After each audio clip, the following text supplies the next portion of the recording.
afternoon and welcome to the Happy Half Hour. I'm Leigh Kubin, Master Certified Life Coach and Mindset Coach. I'm Sandra Priestley. I'm a leadership coach and a feng shui practitioner. Happy Thursday. Happy Thursday. Yay. What a quick week. I know it has been. It really has been. I don't know how. I am drinking out of my Hello Beautiful mug. I love it. And you know what's super cute? I don't know if you can, well, you can't see this actually, but like it has a really little rose gold heart in the inside eye. It's what I look at every time I go to drink from my mug. So I love it. What a cute little cup. Well, I was going to drink coffee today, but then I went to get my cup and there was some salted caramel whiskey. And it kind of called me because I need to remember this week that I'm a badass. So it was like the universe was going, no, ma'am. It's not today. Right there. Not for coffee. Yeah. Got my little cup. I love it. Salted caramel whiskey in my ice cube. With a big ice cube. Super cool. And yum. I am a badass. That's what you need on your mug. You know, I agree. I am a badass. We need to design a mug like that and then sell them. Oh, happy half hour mugs that say I'm a badass. Yes. We absolutely do. Because don't we all need a reminder sometimes? Sometimes we have things happen and we stop and we forget who we are for a minute. Yeah. And sometimes we just need to remind ourselves. And we focus on the smallest of things that aren't going to matter, right? Oh, yeah. Like one of my favorite quotes, and I might have even said this before, but one of my favorite quotes is, if it's not going to matter in 5 minutes, don't spend more than if it's not going to matter in 5 years, don't spend more than 5 minutes on it. But man, yeah, sometimes we focus on such small, minuscule things like they're so huge. Or sometimes we spend all of our energy in the stories that we tell ourselves that we don't want, right? Yeah. The bullshit stories. Yeah, the bullshit stories that we tell ourselves. But, you know, we can be negative or a badass. We can be insecure or a badass. We can be fearful or a badass. We have to choose one, or we get to choose one. Oh, our mug could say choose badass. Oh, yeah. Oh, yeah. I love it. That's it. Okay. Okay. Taking pre-order still. Should we do colors? We'll have a marketing meeting about this. Yeah. So this sounds good. Okay. So I saw a quote today from Greg Braden, and that man does warm my heart, but it said, "We are never more than a belief away from our greatest love, deepest healing, and most profound miracles." And isn't that so true? Yeah. Like, we can be in a moment of fear and go, oh, this doesn't feel good. I don't really like this. What's true? And then start looking at what's true, which then takes that fear away, because the fear is about something we don't know that is going to happen, right? Right. This could happen and this could happen. And then we find that hope. And we're like, and we flip the coin. But what if this happens? And what if, you know, going on the other end of the stick, so to speak. Yeah. And then all of a sudden we're at peace. And we can do that so quickly. So quickly, because it's not just about a belief. It's about our thoughts. Exactly.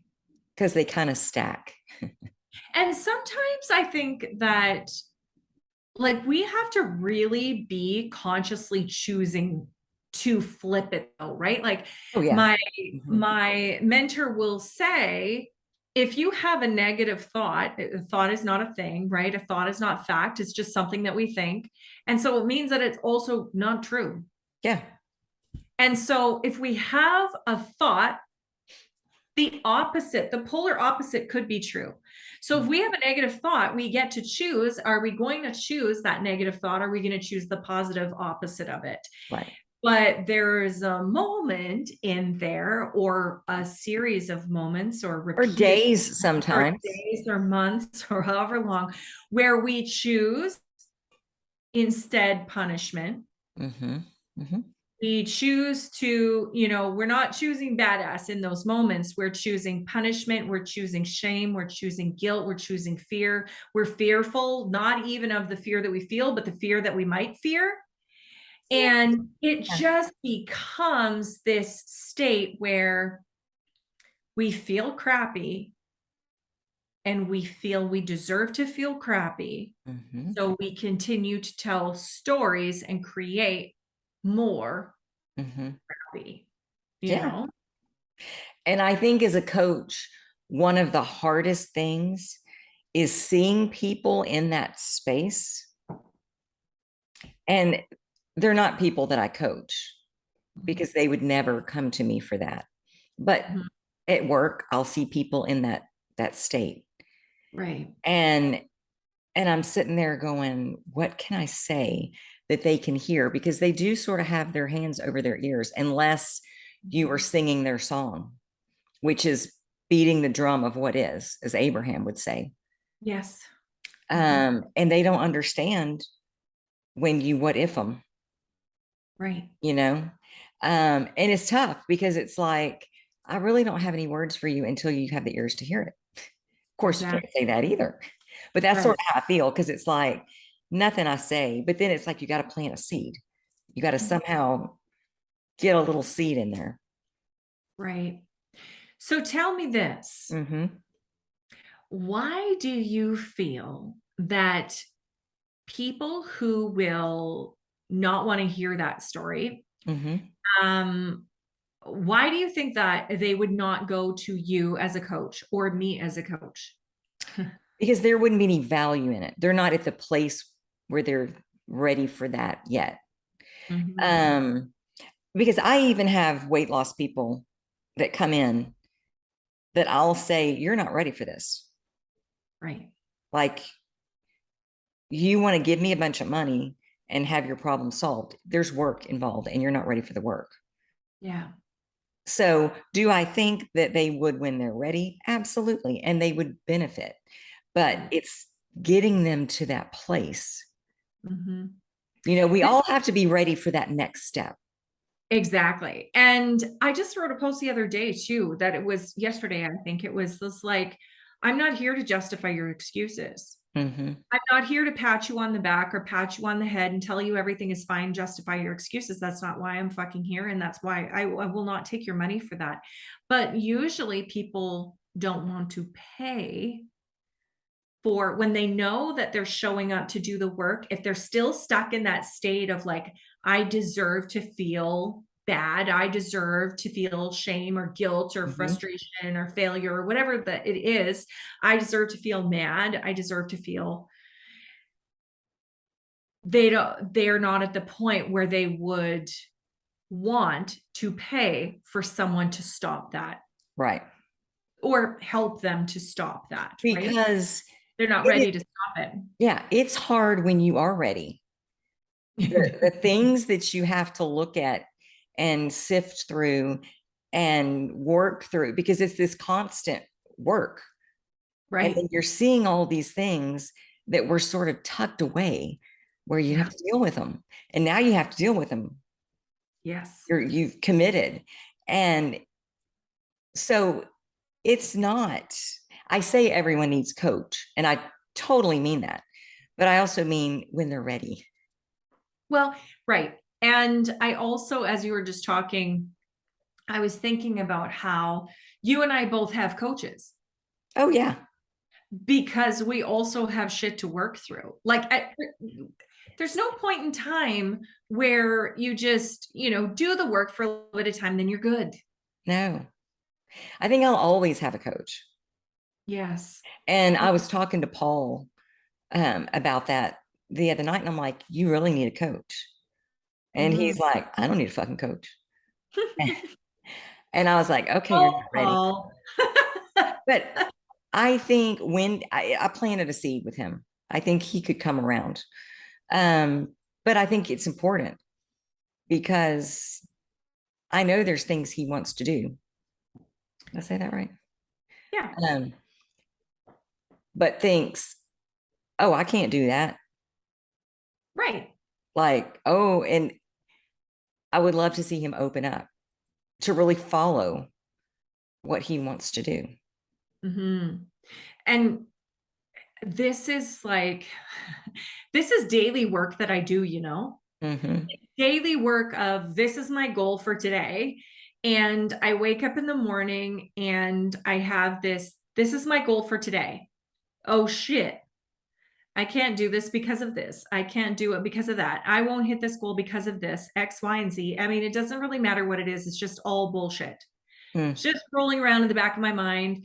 And it's stopping me from taking action. So when we can just and really not, what I find is like not judge myself. Right. I got to not judge myself for having those thoughts and also realizing thoughts are not things. Thoughts are not truth. Thoughts are just things that I think. Yeah. Things that pop into your head. Yeah. And I said today in training, it was like thoughts are not you and thoughts are not true. They're just thoughts, just things we think. They're just completely outside of ourselves. So if we can sit and think, this is interesting that my brain would come up with this bullshit. Where's this come from, I wonder? But I get to sit in no judgment because it's just a human brain, human experience. This is what we're going to do. We're going to try to keep ourselves safe and small and go, yeah, not today.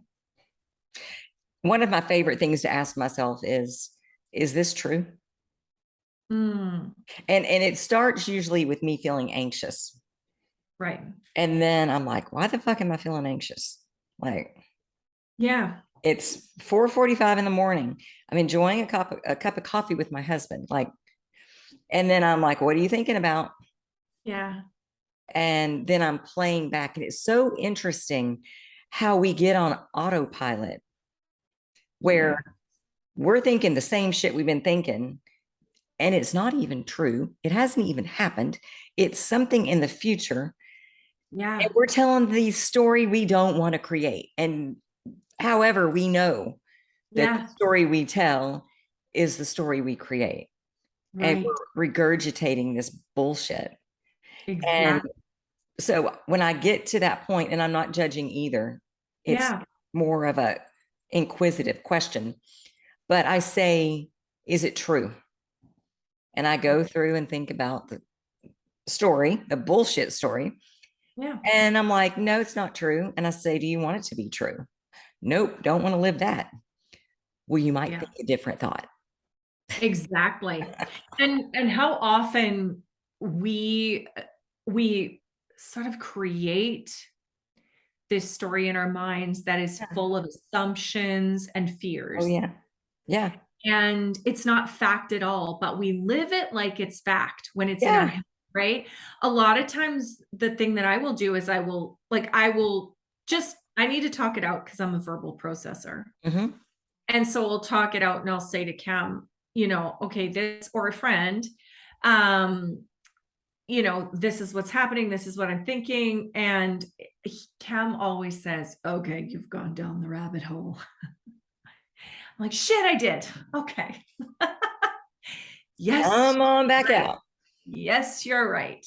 Do I want this to be true? Does this have to be true? Is this true or is this fact or assumption? It's always assumption. It's always based in the stories that we're telling ourselves. And sometimes we need, I personally love having a coach because I'm not paying her to buy my bullshit. Right. I'm paying her to call me on it because I don't want to stay there. I want to rise. Yeah.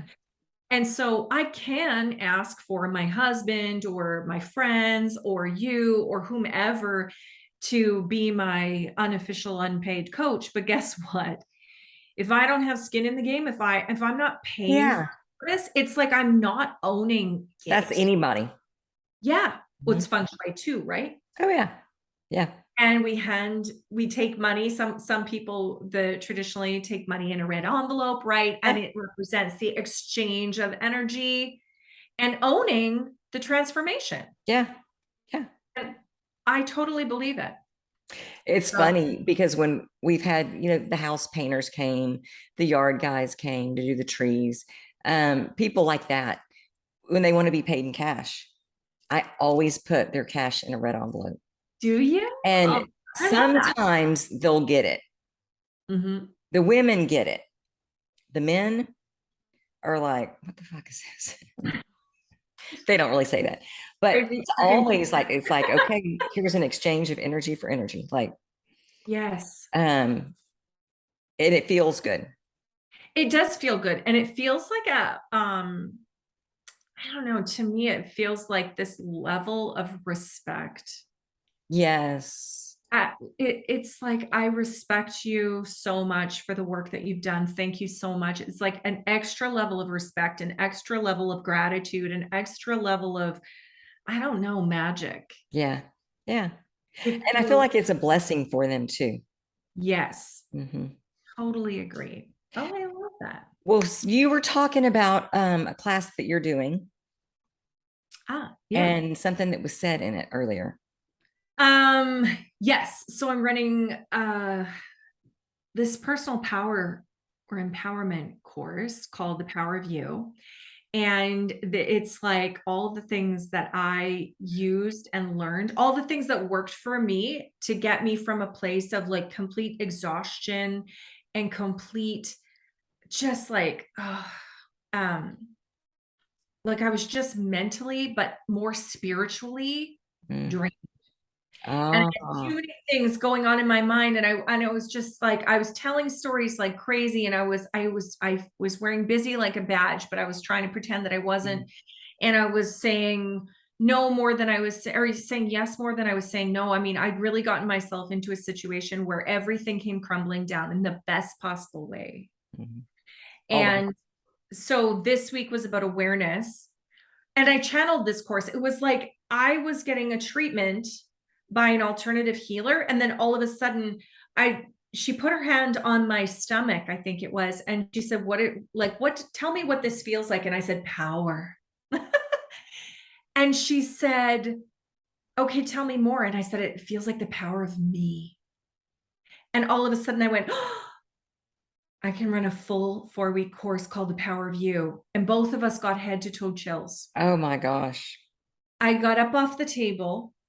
I got into and I have chills still. I got into my vehicle and I had about a 35-minute drive.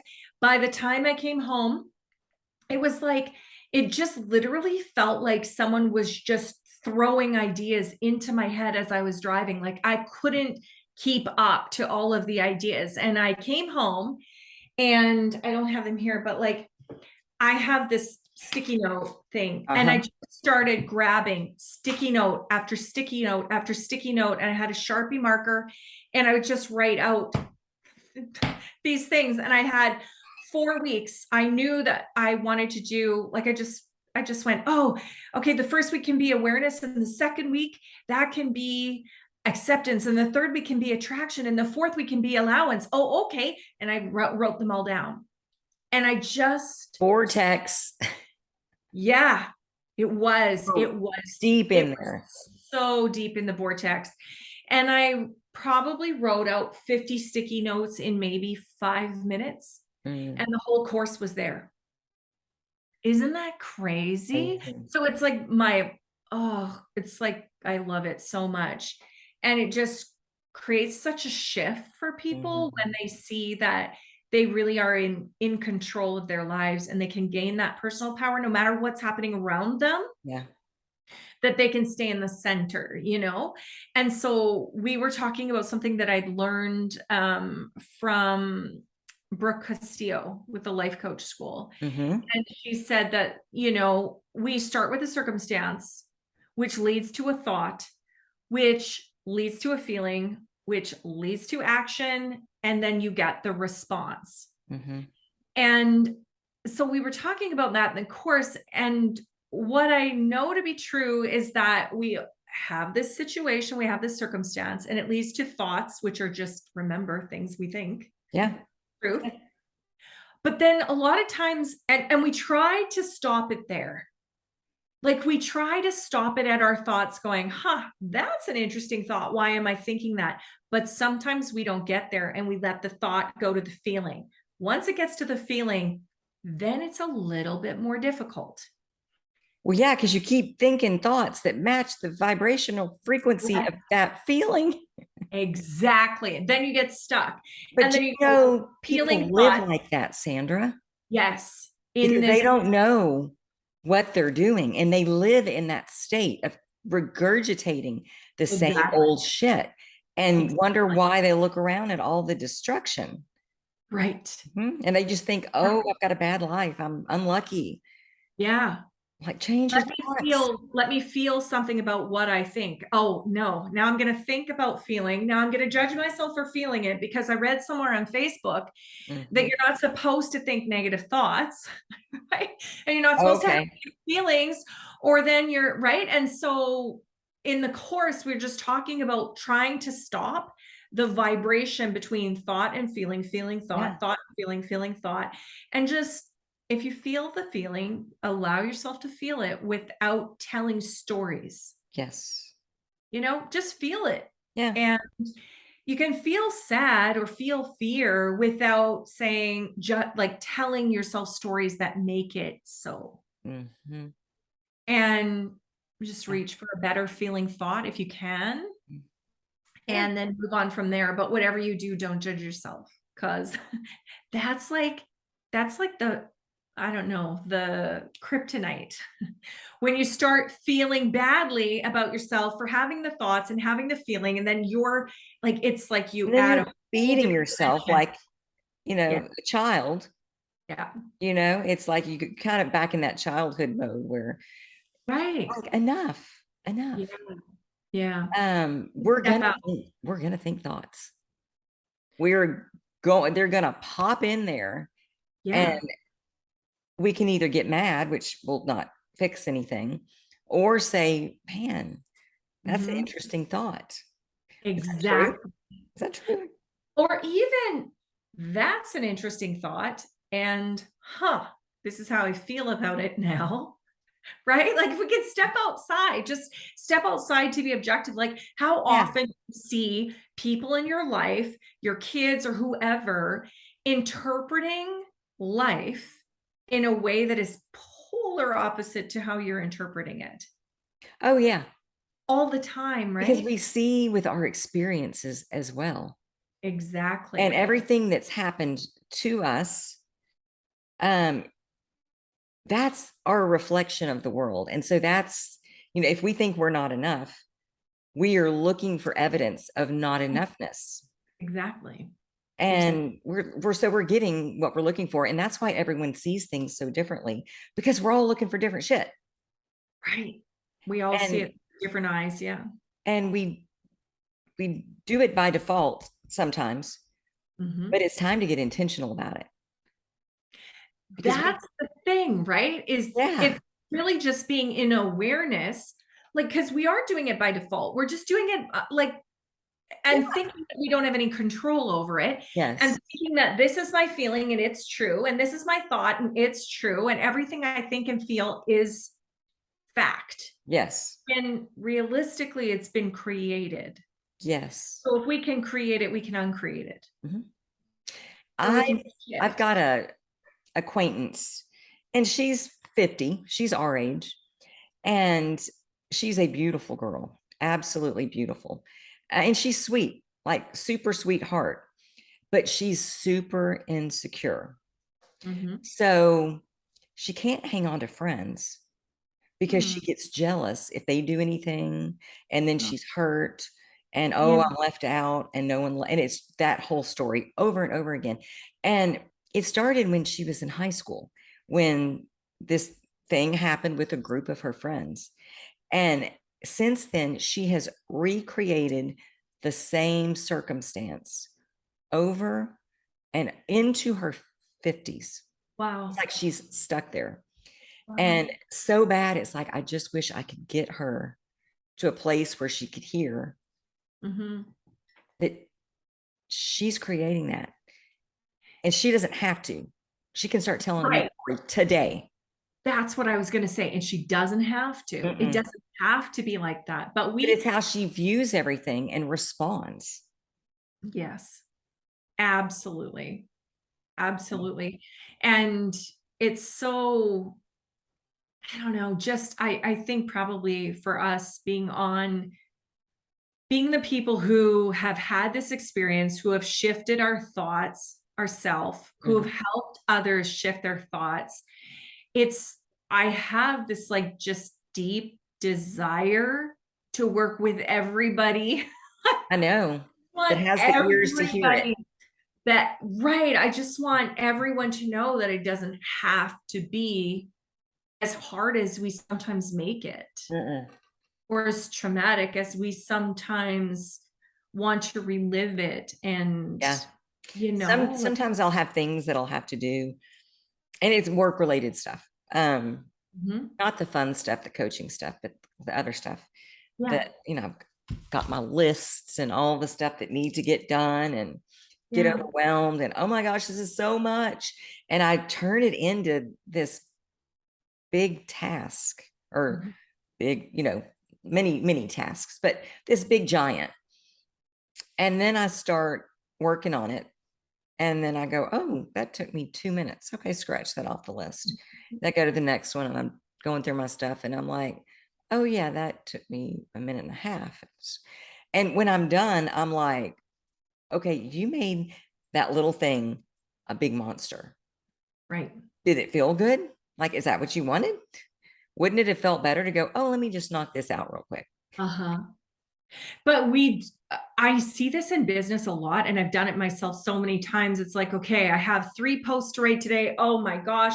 And then I don't write them but I've thought about it all day long. And it feels like I have been in my business for 12 hours. Instead of just writing it and being done. Just sit down and freaking write it. Just sit down in your office and write something. It doesn't matter. It could be one quote that you've said that was fucking brilliant, and just write it and post it, write it and post it, write it and post it, and then you're done. You're done for the whole day. But no, instead of spending 10 or 15 minutes writing a post, I spent 10 or 15 minutes writing it and 14 hours avoiding it. Yes. But thinking about it. Yeah. Oh yeah. Feeling guilty, feeling shame. Yes. Why can't I do this? I have to do this. I don't want to do this. I don't have anything to say. I'm telling stories. I'm feeling the feelings. I'm telling more stories. I'm feeling more feelings. Yeah. That is exhausting energy. So much worse than just taking the 15 minutes to writing the fucking thing. But what could you have done with those 14 hours is the bigger question. Probably written 175 more posts. Well, I mean, but you could have gone and watched some guilty made some memories, gone on an adventure, met that $1 million client. I don't know, but exactly. But we waste time on shit that doesn't matter. Yes. We're all the same. We all do this shit. Yeah. But it's recognizing it and talking about it and making a choice in the moment to go, yeah, I don't want to waste that time today. Let's get this shit done. And surrounding ourselves with people who we feel we can be vulnerable with, we can tell this stuff with, and also on it. Right? Like I have in the past had this habit of coming to people with my problems once I've solved them. Yeah. Right? Yeah. Like this is, I only tell the story in hindsight once I look good. Yes. Once I know where it's going. Yeah. And I'm going to tell you when I'm in mid drama. Right. I'm going to tell you once I've gone through it. Yeah. So now with coaching, especially, with a year-long container, like the longer it is, the more you just air your shit. And same with, friends, it's like now I will right in the midst of some sort of thing that I've created, I will message my coach or my friends or whatever and go, okay, feel free to kick my ass today. This is where I'm at. Yeah. Yeah. It feels so much better because we can get out of it so much quicker. Well, when we hide it, yeah, it's shameful. Right. And when we put it out there and we're just like, yeah, this is where I was at, or this is where I'm at. Right. It sort of takes the sting out of it. And then we have support behind us. It does. Or sting, fear, shame, all that stuff. Yeah. It takes it, exposing it with the light. Yeah. Takes away all the fear about it. And I think with intention to heal it, right? Yeah. When you say with intent, not with intention to draw attention to it and keep you stuck there. Correct. Because I think sometimes we can own our drama and our bullshit in an effort to sort of get that dopamine hit in a way, right? Oh, it is a total dopamine hit. Yeah. Yeah. We are addicted. But remember, doing the good stuff gives us the same hit. That's true. Being fulfilled, being excited about life. That's a hit too. I agree. So we're out of time. Oh, we are. We are. Oh my goodness, that went so fast. I know. Trying to sneak in there. Well, thank you, Sandra. This was awesome. And thank you guys for joining us. We will see you next Thursday on the Happy Half Hour. Bye.